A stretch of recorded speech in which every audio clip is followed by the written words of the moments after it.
जय हिंद बच्चों। तो चलो शुरू करते हैं आज की क्लास को। आज का जो हमारा क्लास रहेगा वो आपको यदि 8 में है, 9 में है, 10 में है, 11, 12 किसी भी क्लास में हो तो सबके लिए ये इम्पोर्टेंट रहता है। ठीक है, आज हम लोग देखेंगे एक चर का द्विघात समीकरण। ठीक है, इस पार्ट में आपको, इस प्रश्नावली में आपको सिर्फ वर्ग समीकरण को छाट कर अलग करना है। ठीक है, अगर आप लोगों को बहुपद पहचानना आता होगा तो कोई दिक्कत नहीं होगा, और नहीं आता होगा तो इसी में देखेंगे। ठीक है, वर्ग समीकरण होता क्या है, बहुपद क्या होता है। ठीक है, दोनों का एक ही है। ठीक है, दोनों का फंडा एक ही है। ठीक है, आपको सिर्फ देखना है, आप पहचान जाओगे कि कौन वर्ग समीकरण है कौन नहीं है। ठीक है, सिर्फ देख कर पहचानना है, हल नहीं करना है। ठीक है, तो चलो देखते हैं वर्ग समीकरण को थोड़ा सा समझते हैं। वर्ग मतलब क्या होता है, किसी भी नंबर के घात में जो 2 रहता है उसको हम लोग वर्ग के नाम से जानते हैं। ठीक है, तो वर्ग का मतलब हो या 2, लेकिन क्या हर प्रकार के वर्ग को हम लोग वर्ग समीकरण कह सकते हैं? तो देखते हैं। चलो मान लो हमारा इस टाइप का कोई क्वेश्चन आ रहा है। ठीक है, ये हमारा एक समीकरण है। अब हमसे पूछा गया कि ये वर्ग समीकरण है या नहीं। ठीक है, तो आपको सबसे पहले ये देखना है कि क्या इसमें कहीं पे वर्ग है या नहीं। ठीक है, तो पहला कंडीशन वर्ग है या नहीं, तो वर्ग है। ठीक है, यह वर्ग है। दूसरी चीज ये देखना है कि जो वर्ग है वो क्या एक पूर्ण संख्या है।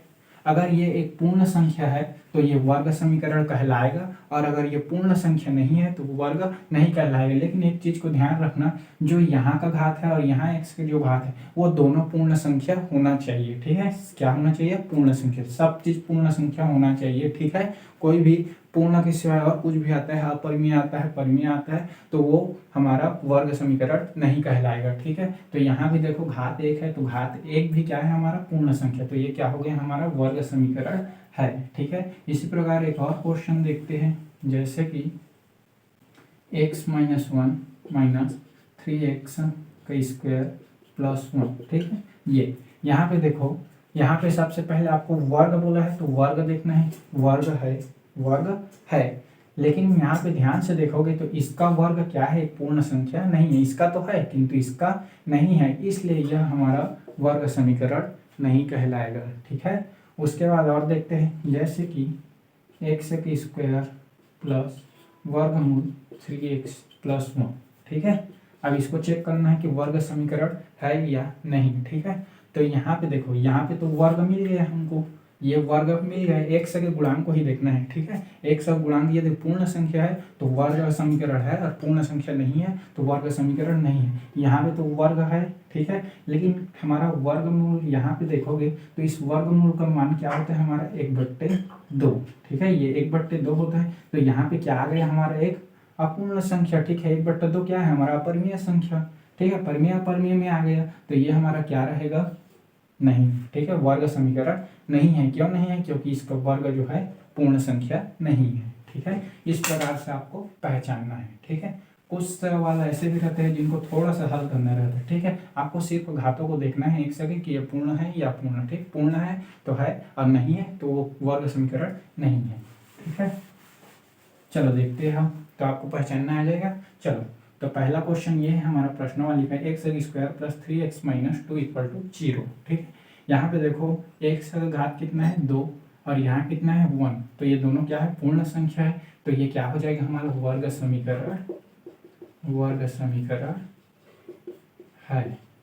ठीक है, वर्ग समीकरण है। ठीक है, उसके बाद इसको देखो, इसकी घात कितना है, x की घात 2 प्लस 1/x = 1। इसको आपको थोड़ा सा सॉल्व करना है। ठीक है, क्या करना है, इसको x का स्क्वायर 1/x से इसको त्रियाक गुणा कर दो। ठीक है, क्या करना है आपको, त्रियाक गुणा, तो ये क्या हो जाएगा, हमारा 1/x = 1, इसको त्रियाक गुणा करोगे तो x³ + 1/x। ठीक है, उसके बाद यह हो जाएगा ऐसे =1। पश्चांतर करते हैं तो x³ + 1 = x।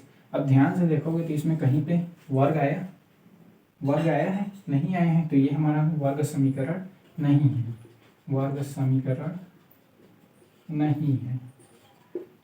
क्यों नहीं है, क्योंकि यहाँ पे तो हमारा आया ही नहीं है। ठीक है, और एक और कंडीशन ऐसे भी कर सकते हो इस क्वेश्चन को आप लोग। ठीक है, दो तरीका है, देखो x का स्क्वायर प्लस 1/, जो 1/x है इसको ऊपर ले जाए तो 1 - 1 आ जाएगा, और ये भी हमारा क्या है, एक पूर्ण संख्या नहीं है, तो यहाँ से भी हमारा वर्ग समीकरण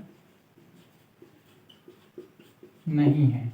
आपको सिर्फ घातों को देखना है कि वो है या नहीं, पूर्ण संख्या है तो वर्ग समीकरण है, नहीं है तो नहीं है। ठीक है, चलो और क्वेश्चन देखते हैं। जैसे बुक का हमारा अगला क्वेश्चन है, बहुत ही सिंपल है। x का x - 2x equal to -x। ठीक है, इसको ध्यान से देखते हैं। यहाँ पे कहीं तो वर्ग नहीं है, लेकिन इसको आपको थोड़ा सा हल करना है। देखो, इसको त्रिया गुणा करोगे तो हमारा क्या हो जाएगा, x का वर्ग -2/x इक्वल टू -1। त्रिया गुणा किए तो इसको और थोड़ा सा सॉल्व करिए, x और ये इधर आया तो क्या हो जाएगा हमारा -x।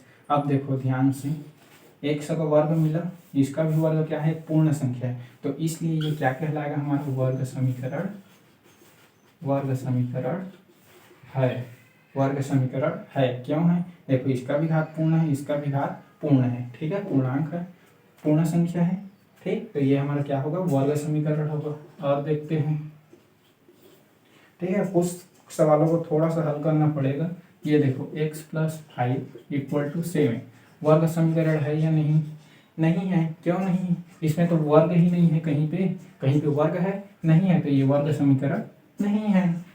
ठीक है, और हमारा क्वेश्चन देखते हैं, x + y = 10 वर्ग समीकरण है, नहीं है। क्यों, इसमें तो वर्ग ही नहीं, तो वर्ग समीकरण कैसे बनेगा, वर्ग ही नहीं तो वर्ग समीकरण नहीं बनेगा। ठीक है, और हमारा सब इजी क्वेश्चन है।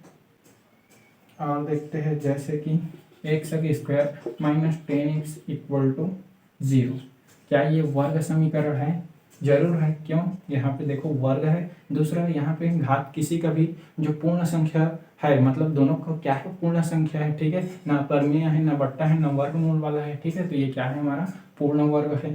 ठीक है, वर्ग समीकरण है। उसके बाद ये देखते हैं, x² - 3√x + 2 = 0। यहाँ पे आपको बताना है कि वो ये वर्ग समीकरण है या नहीं, तो है या नहीं, नहीं है, बिल्कुल सही। क्यों नहीं है, क्योंकि हम लोग जान रहे हैं कि वर्गमूल का मतलब कितना होता है, 1/2, जो कि ये क्या है, ये हाँ, ये क्या है, हमारा पूर्ण संख्या नहीं है। पूर्ण संख्या नहीं है, इसका अर्थ क्या हुआ, यह वर्ग समीकरण नहीं है। ठीक है, इस प्रकार से ये क्वेश्चन बनेगा आपका प्रश्नावली 1 का। उम्मीद करता हूँ आप लोगों को वर्ग समीकरण पहचानना आता होगा। ठीक है, तो चलो मिलते हैं नेक्स्ट वीडियो में, तब तक के लिए जय हिंद।